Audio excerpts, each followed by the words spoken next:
Good morning, students. Welcome back in our microbes in human welfare, part 5. Today, we are going to study microbes in sewage treatment. Now, what is sewage? Sewage, as you all know, that sewage is wastewater which is generated every day in the cities and towns.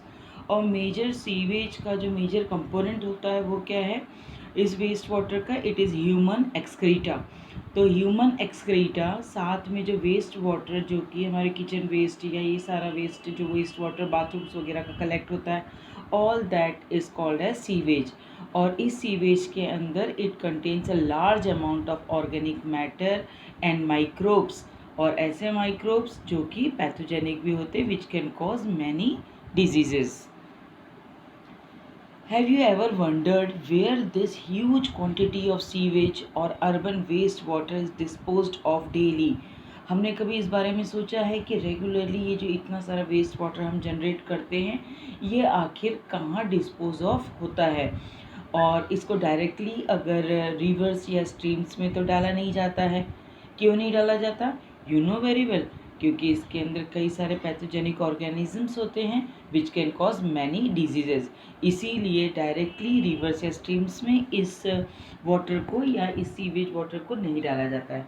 So before disposal, hence this sewage it is treated in sewage treatment plants which are also called as STPs to make this sewage less polluting. So treatment of wastewater it is done by heterotrophic bacteria which are naturally present in the sewage. हमको sewage में कोई microbes को मिलाने की आवश्यकता नहीं होती है उसको क्लीन करने के लिए। इसमें ऑलरेडी ही हेट्रोट्रैफिक कुछ माइक्रोब्स होते हैं जो कि इसके अंदर के ऑर्गेनिक मैटर को कंज्यूम करते हैं और धीरे धीरे इस वाटर को क्लीन करते हैं। So this is naturally present in the sewage. So we can now will see the different steps how this sewage treatment is carried out. So for in the following stages, let us see. यहाँ पर हम देखेंगे primary treatment, secondary treatment और tertiary treatment. इस तरीके से 3 treatments जो हैं यहाँ पर होंगे। तो very first stage it is the primary treatment. Primary treatment में ऐसा कोई विशेष काम नहीं होगा। यहाँ पर सिर्फ फिज़िकल प्रोसेसेस होंगी जिसमें कि जो छोटे और बड़े डेब्रिस के पार्टिकल्स हैं ये इसको एक ग्राइंडिंग मैकेनिज़्म के थ्रू अलग अलग चैम्बर्स से होते हुए गुजारा जाता है। This are the settling chambers, जहाँ पर कि पहले तो ये जो सीवेज था इसको छोटे छोटे पार्टिकल्स में तोड़ा जाता है ग्राइंडिंग मैकेनिज़्म के द्वारा, इसीलिए इसको हम फिज़िकल ट्रीटमेंट भी कह रहे हैं। Because big particles they are broken into smaller ones. और फिर उसके बाद इसको डिफरेंट चैम्बर्स में भेजा जाता है। ये सेटलिंग चैम्बर्स होते हैं जहाँ पर कि इसके जो पार्टिकल्स हैं ये नीचे सेडिमेंट होते हैं या नीचे बैठ जाते हैं। एंड इसके बाद यहाँ पर फिल्ट्रेशन भी किया जाता है जिससे कि इन पार्टिकल्स को रिमूव किया जा सके। All the solid that sediment, जो पूरा का पूरा सॉलिड जो नीचे बैठ गया है इसे हम कहते हैं प्राइमरी स्लज। अब यहाँ पर इन जो वर्ड्स है या ये टर्मिनोलॉजी को आप बिल्कुल ध्यान रखेंगे, they are important. It is asked maximum times in exam कि what do you understand by primary effluent या what do you understand by primary sludge.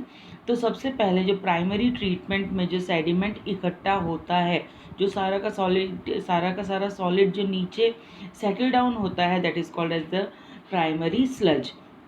और जो उसके ऊपर जो पानी तैरता है या जिसको कि हम सुपरनेटेंट लिक्विड कहते हैं, it is also called as the primary effluent. आप इसको एक नॉर्मल इस ढंग से भी समझ सकते हैं कि एक ग्लास में आपने मिट्टी घोल दी पानी के अंदर और थोड़ी देर बाद हमने उस मिट्टी को सेटल डाउन होने दिया और ऊपर का जो वाटर है वो कहलाएगा सुपरनेटेंट वाटर और नीचे का जो सेडिमेंट हो गया है, नीचे जो मिट्टी बैठ गई है, it is called as the primary sludge. I think you got this point. This was primary treatment. Now we will see secondary treatment. तो जैसा कि आपने देखा कि प्राइमरी ट्रीटमेंट में it was all just physical processes जो थी वो ली गई थी वहाँ पर, और बड़े और छोटे छोटे पार्टिकल्स को ग्राइंडिंग मैकेनिज़्म से सेटलिंग चैम्बर से पास करके उसका सेडिमेंटेशन और फिल्ट्रेशन होता है और उसके बाद सेडिमेंट्स जो हैं they are called as the primary sludge, और जो सुपरनेटेंट लिक्विड है it is called as the primary effluent. Now we will see the secondary treatment. Secondary treatment, जिस तरीके से primary treatment it was physical treatment, now the secondary treatment it is called as the biological treatment as it employs. Why it is called as biological treatment? It is called as biological treatment क्योंकि यहाँ पर living organisms का use हुआ है। Living organisms कौन से? वही heterotrophic microbes which are naturally present in the sewage. That is why this treatment, this secondary treatment, it is called as the biological treatment. अब वहाँ पर जो सेडिमेंट रह गया था या जो उसके बाद जो ऊपर का जो सुपरनेटेड लिक्विड था, it was called as the primary effluent. Now this primary, वो स्लज को हमने वहीं छोड़ दिया, प्राइमरी एफ्लुएंट को लेकर हम आगे बढ़े। The primary effluent it is passed into the large but the shallow aeration tank. अब इस प्राइमरी एफ्लुएंट को हमने बड़े बड़े जो टैंक्स है जहाँ पर कि एयर की अच्छी व्यवस्था है उस जगह पर, ज़्यादा गहरे नहीं, ये शैलो हैं, उथले जिसको बोला जाता है, और इसको हम स्टेबलाइजिंग टैंक या ऑक्सीडेशन टैंक भी कहते हैं क्योंकि यहाँ पर एयर के अच्छे से व्यवस्था होती है। वेयर अब यहाँ पर क्या होता है कि एफ्लुएंट जो है इसको मैकेनिकली एजिटेट किया जाता है, यानी कि इसको पूरा अच्छे से हिलाया जाता है, ये मशीन्स के द्वारा होता है। और साथ के साथ चूँकि हमने यहाँ बोला है कि it is an aeration tank, इसके अंदर एयर को भी पंप किया जाता है। मतलब what is happening in this primary effluent?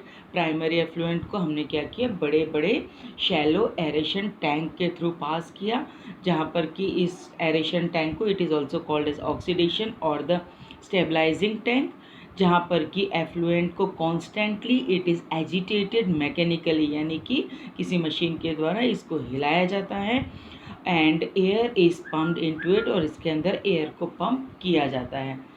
और फिर क्या होता है, अब एयर इसमें अच्छे से आ गई तो माइक्रोस्कोपिक जो एल्गी है it starts growing on the upper lighted region of the waste water, also provide oxygen to the other microbes. अब ये जो एकदम ऊपर हवा अच्छी मिल रही है, साथ में लाइट भी अच्छे से अवेलेबल है, तो कुछ माइक्रोस्कोपिक एल्गी जो है वो वहाँ पर ग्रो करना स्टार्ट कर देती। कहाँ पर? वेस्ट वाटर के एकदम अपर लाइटेड रीजन पे। और जब एल्गी ग्रो कर रही है तो they will do photosynthesis. Photosynthesis करने के कारण अब वहाँ पर क्या है कि ऑक्सीजन की अवेलेबिलिटी भी माइक्रोब्स को होने लगती है। अब this is secondary treatment only. अब आगे हम देखते हैं सेकेंडरी ट्रीटमेंट में क्या हो रहा है। अब एयर जो है से वहाँ पर एल्गी जो है उन्होंने ग्रो करना स्टार्ट कर दिया। अब जब एल्गी ग्रो कर रही है, हमने कहा कि ऑक्सीजन की अवेलेबिलिटी हो गई। अब वो जो ऑक्सीजन की अवेलेबिलिटी माइक्रोब्स को हुई, तो अब यहाँ पर कौन सा माइक्रोब वर्क करेगा? That is the aerobic microbes. अब एरोबिक माइक्रोब्स जो हैं, जब उनको ऑक्सीजन की अवेलेबिलिटी अच्छे से होने लगती है, लाइट अच्छे से मिल रही है, तो दे ग्रो विगरसली, ये बहुत तेज़ी से ग्रो करते हैं और दे फॉर्म फ्लॉक्स। अब यहाँ पर एक नया वर्ड देखिए, व्हाट इज़ फ्लॉक्स। तो फ्लॉक्स कैसे बने? जब ये एरोबिक माइक्रोब्स अच्छे से विगरसली ग्रो करते हैं तो ये फ्लॉक्स का फॉर्मेशन करते हैं। What are flocs? Flocs are the masses of bacteria. Flocs क्या हैं? ये बैक्टीरिया का पूरा मासेस है। So flocs are the masses of bacteria engulfed in the fungal filament. पूरे के पूरे जो फंगस के जो फिलामेंट्स होते हैं या हाइफी होते हैं, उसके बीच बीच में पूरे के पूरे उस हाइफी या उसके फिलामेंट्स के अंदर बैक्टीरिया के जो मासेस हैं वो पूरे इंटरमिंगल हो गए, इनगल्फ्ड हो गए हैं, और एक पूरा का पूरा जाली जैसा या मैश लाइक स्ट्रक्चर बना लिया है। तो this is called as the flocs. The aerobic microbes consume a major part of the organic effluent। अब चूंकि ये माइक्रोब्स हैं, एरोबिक माइक्रोब्स हैं, तो वो जो प्राइमरी एफ्लुएंट के अंदर जितना भी ऑर्गेनिक मैटर होगा उसको ये कंज्यूम करेंगे। कॉन्सिक्वेंटली अब इसके कारण क्या होगा कि अब ये बहुत ज़्यादा विगरसली इन्होंने ग्रो किया था, तो बायोलॉजिकल ऑक्सीजन जो डिमांड है which is also called as BOD, ये रिड्यूस होगी सिग्निफिकेंटली, क्योंकि ये बहुत ज़्यादा ऑक्सीजन का यूज़ कर रहे हैं, तो BOD जो है वो रिड्यूस होगा। The effluent is then passed into the settling tank. अब ये एफ्लुएंट है जिसके अंदर की काफ़ी सारा ऑर्गेनिक मैटर जो है, एफ्लुएंट का बहुत सारा ऑर्गेनिक मैटर जो ये एरोबिक माइक्रोब्स थे जिन्होंने कि फ्लॉक्स बना लिया था, उन्होंने इस ऑर्गेनिक मैटर को बहुत ज़्यादा कंज्यूम कर लिया। अब बहुत ज़्यादा इस ऑर्गेनिक मैटर को कंज्यूम करने के कारण किसने कंज्यूम किया? एरोबिक माइक्रोब्स ने कंज्यूम किया। तो बहुत सारा जो ये ऑर्गेनिक मैटर को कंज्यूम करने के बाद होता क्या है कि बीओडी जो है it is reduce significantly, oxygen जो है वो रिड्यूस होने लगती है, biological oxygen demand it is reduce significantly. अब क्या होता है, the effluent is then passed, ये भी याद रखिएगा, बीओडी के बारे में भी एग्जाम में पूछा जाता है कि what is the effect on BOD, ठीक है। तो यहाँ पर इस पॉइंट को आप याद रखेंगे। यहाँ पर ये भी आप याद रखेंगे वाटर फ्लॉक्स, तो क्या थे फ्लॉक्स? Flocs are the masses of bacteria which are engulfed in fungal filaments forming a mesh-like structure that you have to remember. अब ये जो है इस एफ्लुएंट को अब आगे पास किया जाता है इनटू द सेटलिंग टैंक। अब आपने देखा कि फ्लॉक्स पूरे मासेस बन गए, अब वो थोड़े हैवी हो गए हैं। यहाँ पर अब क्या होगा, जब इस एफ्लुएंट को आगे फ्लॉक्स के साथ इस एफ्लुएंट को जब हम दूसरे सेटलिंग टैंक में भेजेंगे तो क्या होगा, ये फ्लॉक्स जो है इट विल सेडिमेंट, ये नीचे बैठेंगे। और अब ये जो है फ्लॉक्स, अब यहाँ पर ये क्या कहलाएगा, this is called as the activated sludge, या इसको हम बायोसॉलिड कहेंगे। जैसे पहले वाला जो था प्राइमरी ट्रीटमेंट में, उसमें जो सेटल डाउन हुआ था it was called as the primary sludge, उसको हम एक्टिवेटेड स्लज नहीं कह रहे थे क्योंकि उसमें वो माइक्रोब्स का एक्शन ऑर्गेनिक मैटर को कंज्यूम करने के लिए स्टार्ट नहीं हुआ था। अब इसको हम बायोसॉलिड भी कहेंगे। अब ये बायोसॉलिड क्या है कि इसके थोड़े से पोर्शन को भी अगर हम लेके दूसरे लार्ज टैंक्स में डाल देंगे तो ये इनोक्यूलम की तरह वर्क करेगा, स्टार्टर की तरह वर्क करेगा और माइक्रोब्स जल्दी से ग्रो करके ऑर्गेनिक मैटर को कंज्यूम करेंगे। तो this is also called as the activated sludge और the बायोसॉलिड।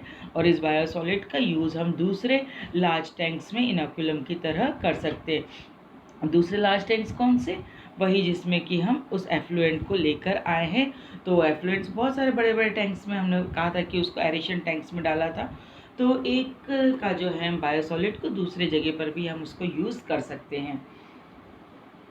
The remaining part of the activated sludge, अब ये जो एक्टिवेटेड स्लज का जो पूरा का पूरा तो हम दूसरे टैंक्स में डालेंगे नहीं, थोड़ा सा ही, हमने जैसे दही को जमाने के लिए हम थोड़ा सा ही यूज़ करते हैं, इसी तरीके से यहाँ पर भी इसको एक्टिवेटेड स्लज को हम थोड़ा सा ही दूसरे टैंक में डालने के लिए एज अ इनोक्यूलम यूज़ करते हैं। अब जो बाकी बचा हुआ जो एक्टिवेटेड स्लज है उसका क्या करेंगे, the remaining part of the activated sludge it is pumped into the large tanks। अब इनको दूसरे large tanks में डाला जाता है। they are called as the anaerobic sludge digesters, anaerobic sludge digesters। अब यहाँ पर एनारोबिक माइक्रो ऑर्गेनिजम्स जो है अपना वर्क करेंगे। ये लार्ज टैंक्स हैं, they are also referred to as the upflow anaerobic sludge blanket भी इसको बोला जाता है। इसका दूसरा नाम जो एनारोबिक स्लज डाइजेस्टर्स हैं, इनका दूसरा नाम है अपफ्लो एनारोबिक स्लज ब्लैंकेट। अब इसमें क्या हो रहा है, इन this the anaerobic micro organisms, ऊपर हमने देखा था कि जब स्टार्ट हुआ था हमारा सेकेंडरी ट्रीटमेंट तब एरोबिक माइक्रो ऑर्गेनिजम्स ने ऑर्गेनिक मैटर को कंज्यूम किया था। उसके बाद अब फिर वहाँ पर एक्टिवेटेड स्लज बन गया। फिर इस एक्टिवेटेड स्लज को अब हमने क्या किया, ऐसे दूसरे बड़े टैंक में डाल दिया जहाँ पर कि एनाएरोबिक माइक्रो ऑर्गेनिजम्स जो हैं वो प्रेजेंट होंगे। अब ये क्या करेंगे, ये जो और भी बचा हुआ ऑर्गेनिक मैटर है उसको भी डाइजेस्ट करेंगे, साथ में फ्लॉक्स को भी डाइजेस्ट कर देंगे। फ्लॉक्स यानी कि इसमें आपके एरोबिक माइक्रो ऑर्गेनिजम्स और फंगस जो हैं वो भी प्रेजेंट था। So in this the anaerobic microorganisms they digest the organic matter and also the flocs. अब यहाँ पर आपका पूरा का पूरा ऑर्गेनिक मैटर जो है वो डाइजेस्ट हो गया है इन दिस एनाएरोबिक स्लज डाइजेस्टर्स। अब जब ये एनाएरोबिक माइक्रो ऑर्गेनिजम्स जब ये ऑर्गेनिक मैटर को फ्लॉक्स को जब डाइजेस्ट कर रहे हैं इन द एनाएरोबिक एटमॉस्फेयर, इस प्रोसेस के दौरान क्या हो रहा है, कई गैसेस का फॉर्मेशन हो रहा है जैसे कि carbon dioxide, methane, hydrogen sulphide.